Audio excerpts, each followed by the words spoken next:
My dear brothers and sisters, and my young friends, greetings. My name is Radha Sukhani. I am a medical doctor by profession. Today we are going to talk about diabetes. We'll cover this subject in two parts. In the first part, I will talk about what is diabetes, why does it occur, why it has become an epidemic, what are some misunderstandings about this disease which are not right. In the part 2, we will cover natural solutions to prevent, control, and reverse the diabetes using 6-point plan. All the materials related to this subject, including the current YouTube videos, are posted on our website www.foodlifestylebalance.com. Now, type 2 diabetes, as you all know, is a food and lifestyle disease. Medical drugs alone will not help you control this disease. To prevent, control, and reverse this disease, you have to be knowledgeable about holistic food, balanced lifestyles, and other natural solutions. These will allow you to have a better control of your blood sugars and cut down your medications. At the same time, it may even help you reverse the disease. Yes, we know now that diabetes can be reversed, but it can be reversed only with the help of natural solutions. Now we say easy path to success requires knowledge, passion, courage, and determination. If you have these 4 attributes, not only you can beat diabetes, but you can also beat obesity and many other food and lifestyle diseases. A little bit of my background. I did my medical training from Maulana Azad Medical College in Delhi, and then did specialty training, went on to practice medicine for 40 years. 7 of these years I practiced in India and in Africa, and the remaining 33 years in Chicago, Illinois. I worked there in 3 universities, also did research, did education of the medical trainees. Back, and after my retirement, I started public health education campaign. I started spending more time in India. The focus of my health education campaign was food and lifestyle diseases. And you all know what those food and lifestyle diseases are. Overweight, obesity, type 2 diabetes, high blood pressure, heart disease, fatty liver disease, which has become an epidemic in the world, PCOD in young females, acid reflux disease, cancer, and many more. Now, in my practice experience, I found that the number of these diseases were going up, and in the last 15 to 20 years, they have become epidemics. Drugs are innumerable, but control is unsatisfactory. And why is that? Because in medicine, if we do not focus on the cause of the disease, we cannot have the cure. The cause of these diseases is lack of holistic food and balanced lifestyle. And the only way to prevent, control, and reverse these will be stay with holistic foods and balanced lifestyles. Now, as you all know, type 2 diabetes is a global pandemic with India and China in the lead. In the last 20 years, world population has grown by 30%, but number of the diabetes cases have tripled. That means for every 1 case of diabetes, now we have 3.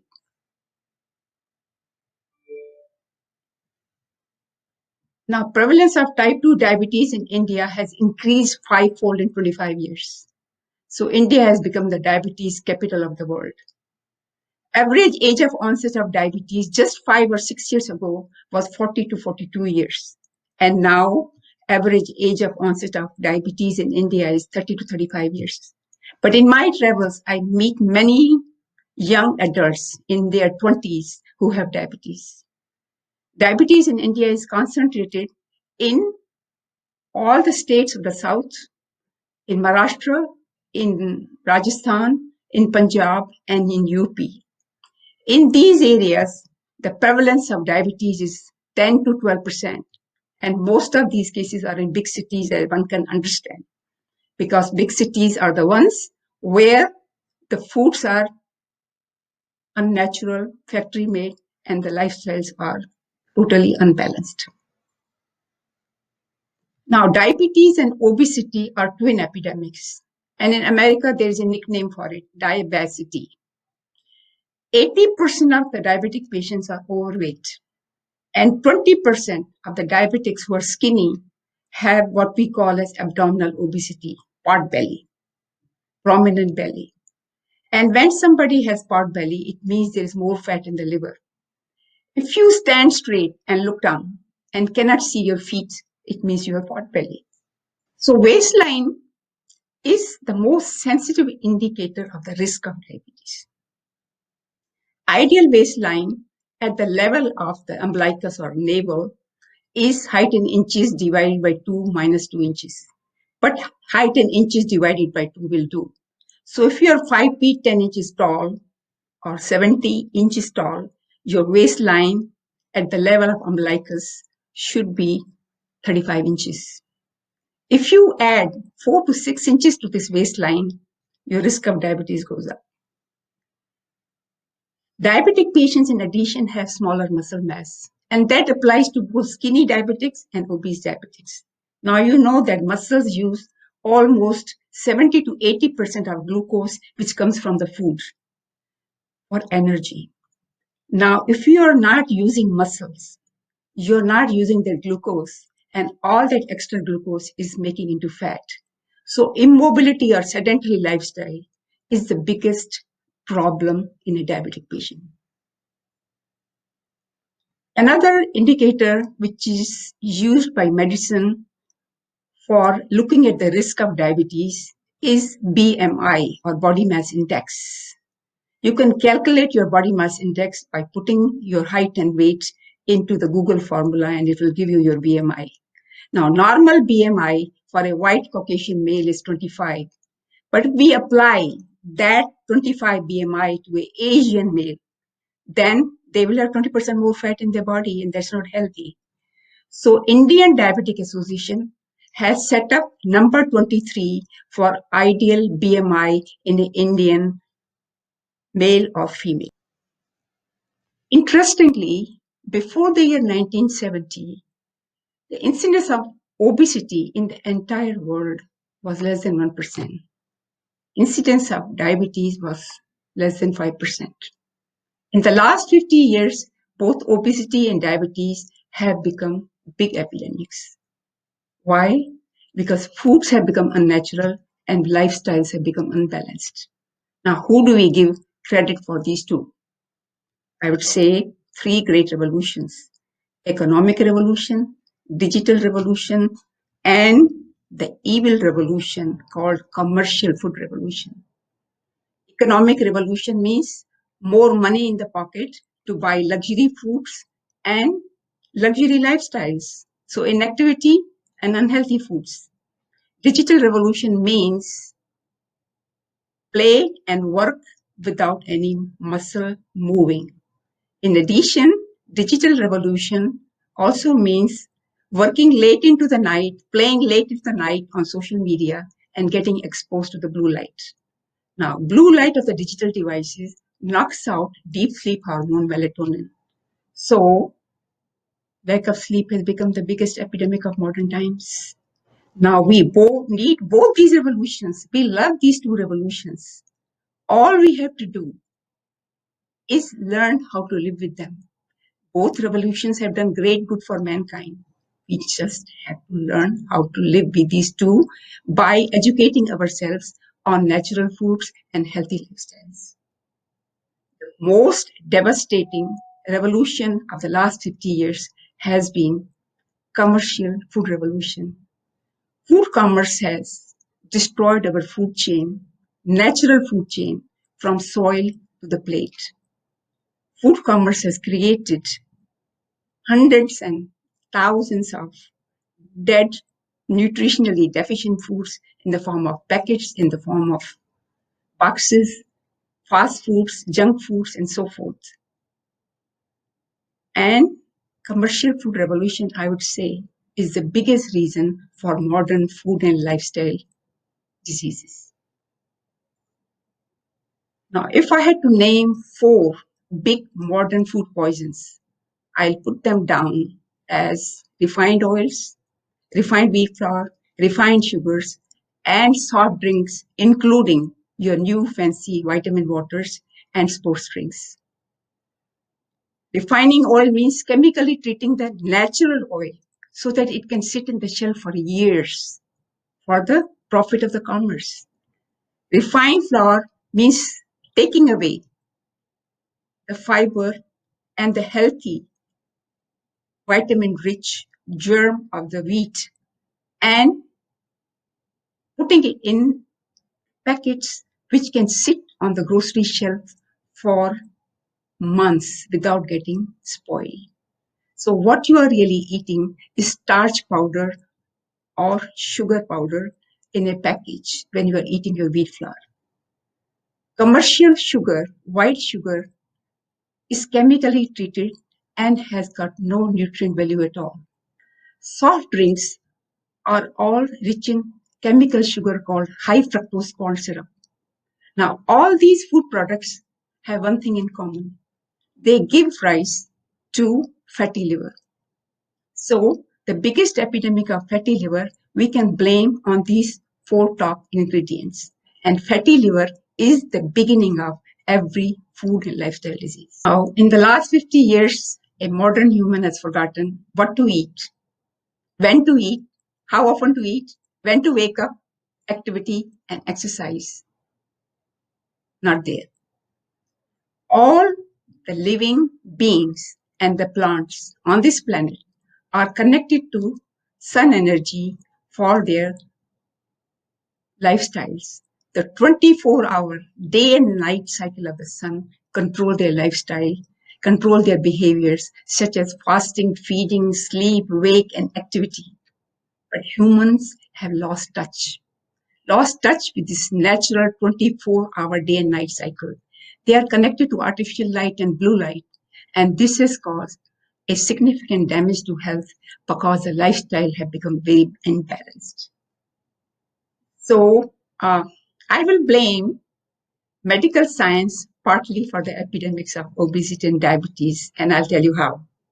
In 1970, medical science started a theory called fat theory.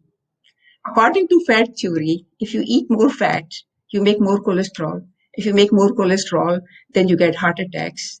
And if you want to avoid heart attacks, you have to go on low fat diets. Of course, nobody wants to die of heart attacks. So public at large went for low fat or no fat diets. They had to replace that fat calories with something. And what did they replace it with? Carbohydrates. And right about that time, carbohydrates were starting to become very refined. So now high carb diets became high sugar diets. And you know well that sugar makes you overeat and is stored as fat. So what happens with that? Epidemic of obesity and type 2 diabetes. Mind you, if you eat healthy fats, just like cold compressed cooking oils, some ghee and butter, it will make you full for a long time and you'll eat less. So from the point of view of obesity, high carb diet is worse. But what we did was we traded low fat diet for high carb diet and we acquired obesity and type 2 diabetes. Now the new mantra of the last 10 years is low carb, high protein diet. But mind you, protein we can eat only limited amounts. If you eat too much of proteins, your body becomes acidic, your bones become weaker, and your kidneys get very burdened. And protein is not a source of energy. Protein has to be first broken down into glucose before it can be used for energy. So protein diets are not practical. So then what do we do now? Low fat, low carb, and not much of protein. Most sensible solution is go to natural plant-based foods like we did 50 years ago. It is the quality of the food which is more important. If you eat quality plant-based foods in the right proportion, you don't have to do your fat math. You don't have to do your carb math. You don't have to do your protein math. The bad cholesterol in the body does not come from natural cold compressed oils, butter and ghee. The bad cholesterol in the body is coming from refined oils. It is coming from sugar. It is coming from meat. It is coming from milk products. Let that be clear. So the new craze now is what? The new craze now is be a vegan, be a vegetarian, and millions of people in the world are turning to veganism and vegetarianism. The other problem which has given us epidemics of obesity and diabetes is sedentary lifestyles or immobility and inactivity. 70 to 80% of the glucose which we get from our food is used by the muscles to make energy. If we are not moving muscles, in that case, all that extra glucose is making fat and you're getting obese and you increase your risk for diabetes. And there are many reasons in the modern lifestyle which will make you inactive. Foods are all pre-prepared, mostly pre-prepared. You have a remote control in your hand to move your machines. Your whole day is gone sitting on the couch or on the chair for work and entertainment. And then you have an automobile which prevents you from walking even few steps. So all these things have contributed to the modern epidemics of obesity and diabetes. Indian population or Asian population is very high risk for diabetes. Why is that? Because genetically, Asian population have less muscle mass and less number of insulin producing cells. So their capacity to handle carbohydrate is much, much lower. Especially when I say carbohydrate, I mean refined carbohydrates and sugars. So facts about diabetes in Indian population. City dwellers have 4 times more incidence of diabetes than the villagers, simply because their foods are not as healthy and their lifestyles are not balanced and they're hardly moving around. Average age of onset of diabetes now is about 30 to 35 years, but I have seen many 20, 25 years old with type 2 diabetes. Over the age of 60, every third person is a diabetic. And for every one diabetic, there is one who's pre-diabetic, who's about to get diabetic in coming 5 to 7 years. Now, diabetes is a serious disease. It kills every organ in the body because it chokes the blood supply, and glucose in itself in high doses is toxic to blood cells. So every organ of the body is affected by diabetes. Brain, more strokes, loss of memory, eyes, loss of vision, teeth, bad gums and loose teeth, heart attacks, indigestion, acid reflux disease, kidney failure. Vast majority of the dialysis patients are diabetic patients, impotence, nerve damage, and feet damage from gangrene. There are 2 misconceptions about type 2 diabetes, which make the patient lose hope. And I say, don't lose hope. Number 1 misconception is type 2 diabetes is a genetic disease. So if father, mother, or brother or sister have it, it is in my destiny, I'm going to get it. That's not true. Type 2 diabetes is not a genetic disease. It is a different kind of genetic disease, which I will talk about. Type 2 diabetes in reality is a food and lifestyle disease, and the families have same food and lifestyles. The second misconception is type 2 diabetes has no prevention or cure. Once a diabetic, always a diabetic. That is incorrect. We know now that if we fix our food and lifestyle, we can really help diabetes greatly, cut down our drugs, and even reverse the diabetes. Now, why type 2 diabetes is not a genetic disease? Simply because in last 25 years, the number of diabetic patients went 5-fold. Now you look at this math. Now, if it went 5-fold, tell me 25 years ago, how many diabetic patients did not have their parents as having diabetes? Most of them, right? And most affected diabetic patients are middle class Asians because now they have more money in the pocket to have luxury lifestyles and luxury foods. Now, genes, science knows, takes hundreds of years to change, maybe thousands. But food and lifestyle have changed drastically in the last 50 years. When the food and lifestyle change, our cells become sick, our DNA becomes sick, our genes become sick. So what we say is diabetes is not a genetic disease, it's the epigenetic disease. It becomes a disease in one lifetime of an individual. So if you have a family history of diabetes and you stay with holistic foods and balanced lifestyle, you're not going to get diabetes. It's an epigenetic disease. It occurs in one lifetime. Now, we say that type 2 diabetes is a lifelong disease. No, type 1 diabetes is a lifelong disease because there's no insulin in the body.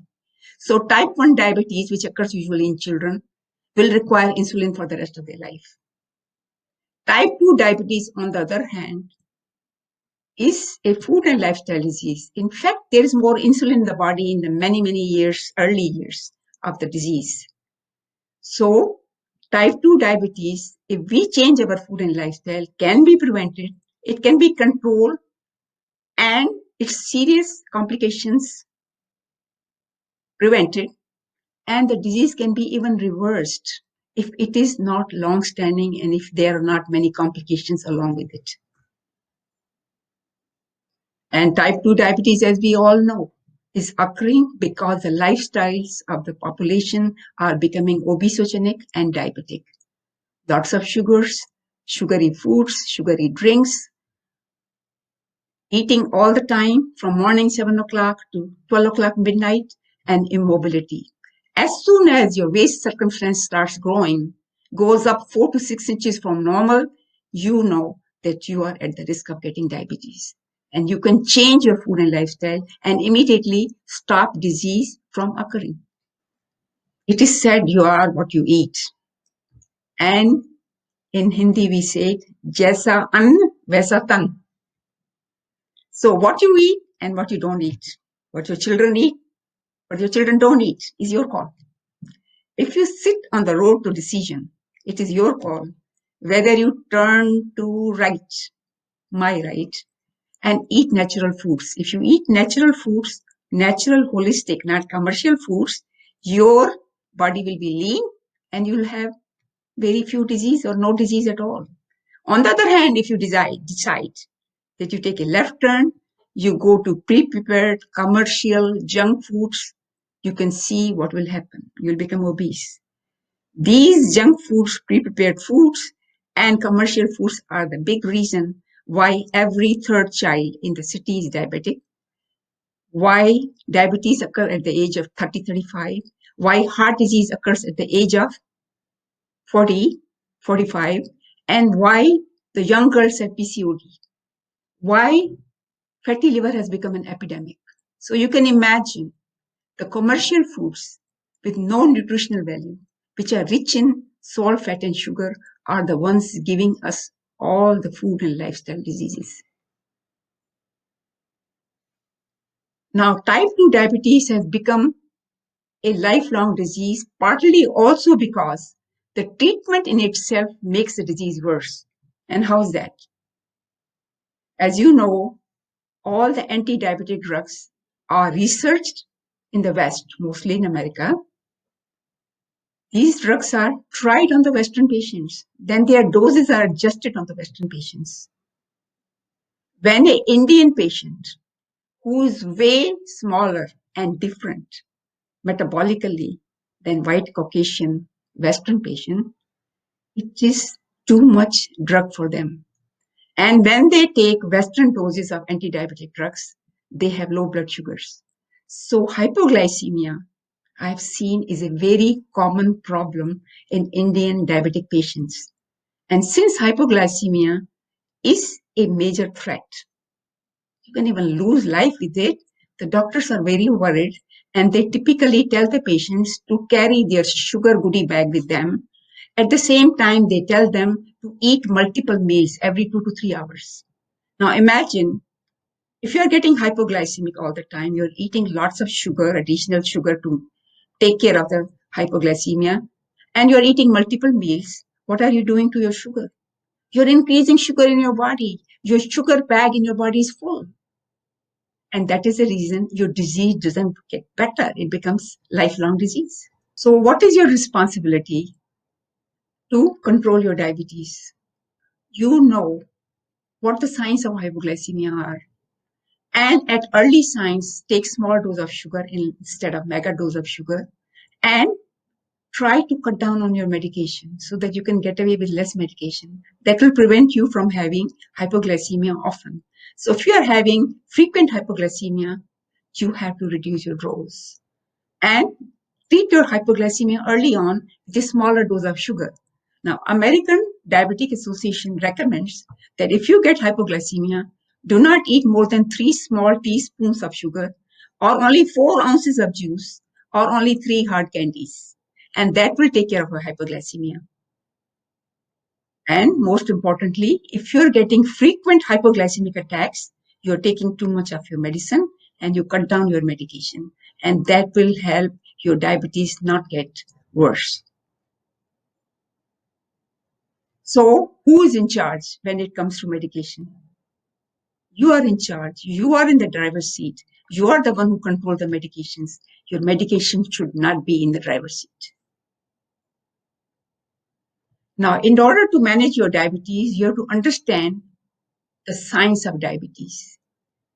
So for science of diabetes, you have to know what is glucose, what is insulin, what does insulin do, and why insulin fails, and you get type 2 diabetes. Now, glucose is the key source of energy in the body. Our brain cannot function without glucose. That is why when you get hypoglycemia, you faint because your brain is not getting enough glucose. So glucose is the key source of energy. It is not fat or protein. And insulin is a hormone which makes energy from the glucose. So when we eat carbohydrate food, glucose is produced, glucose enters the bloodstream, it gives signal to the pancreas gland to make insulin, and the insulin then enters the bloodstream. This glucose and insulin then reaches the body cell. Now, body cell has a very tight control on how much glucose will it take.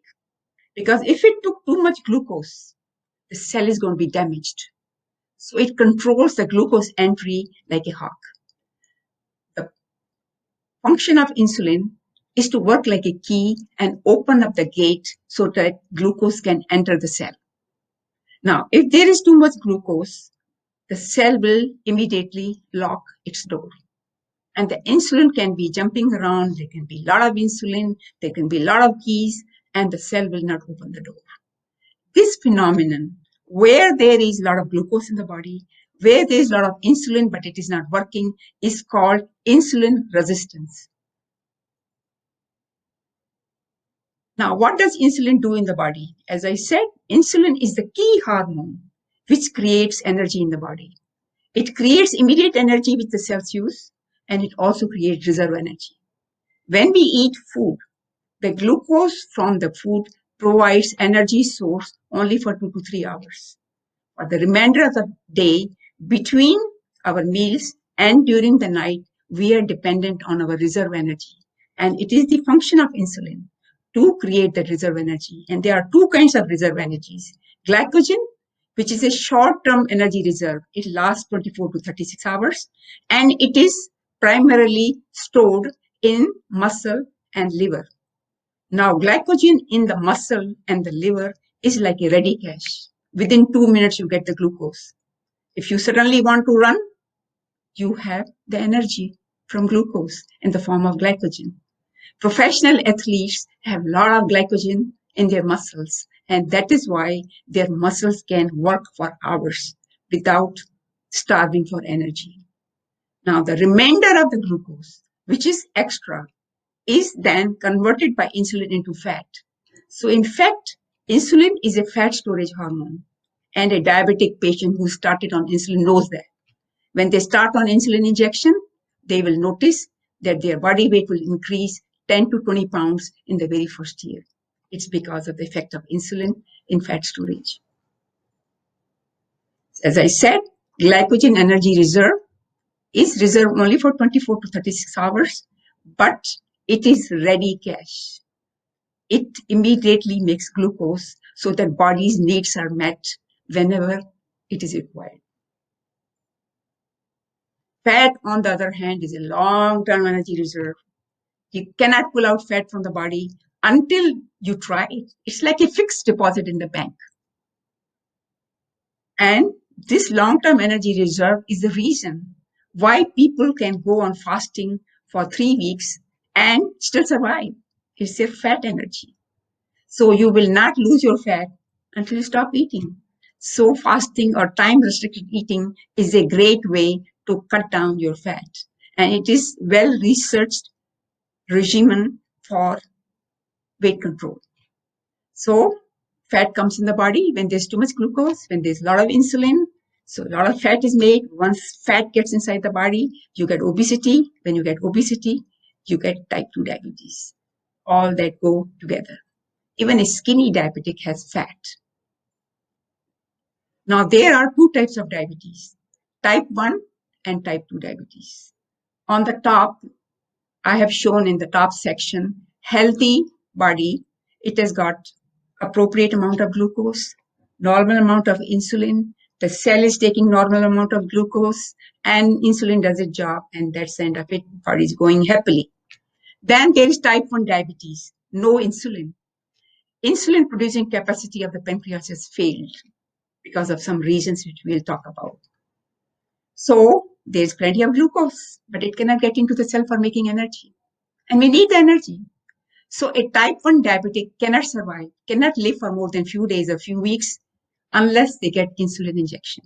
And imagine, insulin was researched and made in 1920. And before 1920, all type 1 diabetic patients died. Now, type 2 diabetes is a different story. In type 2 diabetes, there's a lot of glucose, and the pancreas is forced to make a lot of insulin. The cell knows I'm not getting this toxic glucose in my cell, so they lock their door. And insulin keeps on knocking at the door, and the cell refuses to open the door. So there's less energy made, and some glucose gets in, but some not enough for making normal amount of energy. This phenomenon where insulin cannot do its work is called insulin resistance. So basically, what is insulin resistance? In healthy cell, there is normal amount of glucose, insulin is doing its job, opens the gate, and normal amount of glucose gets in. It makes the energy and everything is happy. But on the other hand, if there is insulin resistance, it is there because there is so much glucose. And the insulin is doing its best, but the cell doesn't open the door and barely any glucose gets in. So a diabetic is hungry all the time because diabetic is not getting enough energy in the cell. Now, type 1 diabetes makes up 10% of all cases of diabetes. Type 1 diabetes is a condition where there's no insulin in the body. So it is a lifelong disease where you have to get insulin injection for the entire life. It typically occurs in very young children, but it can occur up to the age of 40 years. And it is a genetic disease. So if one brother has it, another brother will get it, and one sibling has it, another sibling will get it. If parents have it, their children can get it. So genetic susceptibility is there in type 1 diabetes. No one knows exact cause of type 1 diabetes, but most likely it is viral infection by a virus called Coxsackie virus, which destroys the insulin producing cells in the pancreas. But it can be also from toxins or dietary factors. And the three dietary factors which have been incriminated in type 1 diabetes is milk, dairy milk, which is really unhealthy milk, gluten, the new wheat variety, hybrid wheat variety is very rich in gluten. So gluten has also been blamed because gluten also causes a lot of obesity, but it's not gluten itself. It is the refined wheat flour, which is causing problem because refined wheat flour is like starch or sugar powder. The third reason for type 1 diabetes is most likely vitamin D deficiency. Now, Finland did a great experiment which made us kind of think, is it vitamin D? So Finland, as you know, doesn't have enough natural sunlight, and incidence of type 1 diabetes was higher in Finnish children. So what the doctors did was this, checked the vitamin D level of these children and found that their vitamin D levels were very low. So they started giving children 2,000 units of vitamin D daily. And lo and behold, they could manage to reduce the incidence of type 1 diabetes. So vitamin D and sunlight has something to do with type 1 diabetes. Now, type 2 diabetes, as I said, is not a genetic disease. It is an epigenetic disease because our food and lifestyles have changed drastically in the last 50 years. Also, immobility has a lot of contribution to type 2 diabetes epidemic. So the big problem in type 2 diabetes is insulin resistance. Insulin is there for many years, but it is not doing its job. When we eat more sugar, we make more insulin. The cells do not want insulin because they do not want sugar. Sugar is stored as fat because there's too much of it is floating around. So what insulin does is makes a reserve energy fat. Because not enough glucose is getting into the cells, you're tired and hungry all the time, and you're eating more. So a vicious cycle sets up. Now, insulin resistance has some symptoms. And if you are aware of that, you can prevent diabetes before you have it. And these symptoms are, if you eat and then you feel very tired and sleepy after eating, think of insulin resistance. If you have food cravings, you can't wait, you must have food now if you're hungry. You could have insulin resistance. Your cholesterol is high, insulin resistance. PCOD, insulin resistance. Bloated after eating could be insulin resistance. Hungry all the time, insulin resistance. Difficulty losing weight, insulin resistance. And higher body fat percentage, or what we call as abdominal obesity, insulin resistance. So insulin resistance is associated with most food and lifestyle diseases. High blood pressure could be from insulin resistance, PCOD in young females, insulin resistance, bad cholesterol, insulin resistance, high uric acid and fatty liver, insulin resistance, abdominal obesity, insulin resistance, and type 2 diabetes, insulin resistance. Now, type 2 diabetes, two big problems we talked about was a lot of sugar.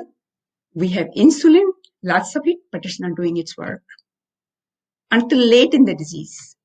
So if we control sugar, if we control insulin demand, we will reduce the need for diabetes medication. So if you apply natural solutions, a 6-point plan, your insulin demand will be less, your sugar levels will be less, and if you are at the risk of diabetes, you can prevent it. If you have diabetes, you can control it, prevent its serious complications, and get away with less drugs. And you may even reverse your disease with natural solutions. So you take primarily the help of natural solution and use medications to control the disease. And you will be able to control the disease with much less medication. Now, the 6-point plan includes medical evaluation with the help of your diabetologist or your doctor so that you're familiar with the severity of your disease and know all about your disease and are able to follow the progress of the disease with your doctor. So what you have to do, you have to be in charge. You have to be in charge of disease. Diabetes is a self-management disease. Your family member should not be controlling it. You should be the one controlling it. The second point in the natural solutions is holistic plant-based foods, which is natural, not commercial. Balanced lifestyle with respect to fasting, feeding behavior, wake and sleep behavior, and mobility exercise behavior. Fourth point, intermittent fasting or time-restricted eating. This is a very well-researched regimen which has done wonders for obesity and diabetes. Actually, fasting is not the correct term because actually a patient is not fasting. They are eating the normal amount of food, but only in restricted hours of the day. So, caloric intake is normal. It's not fasting. Fifth point is normalize sun bioenergy and vitamin D. Typically, diabetic patients have low vitamin Ds. And we think vitamin D is a vitamin. No, vitamin D is a hormone. It is present in every cell. And when your body is diseased, typically the vitamin D level goes very low. They even found that when people get COVID infection, their vitamin D level goes very low. Or people who had low vitamin D were more at the risk of getting COVID-19. And finally, management of stress, because stress is associated with high blood sugar. So if you're knowledgeable about the science of diabetes and you learn natural solution to controlling the diabetes, then you will be in charge of your diabetes disease. You will be the one controlling the drugs and be able to reduce these drugs, prevent complications, and even reverse the disease. So your answer is knowledge of what diabetes is and natural solutions to manage your sugar levels and your insulin demand. So we will talk in part 2 on the details of natural solutions 6-point plan to prevent, control, and reverse the diabetes. We'll see you on part 2 next.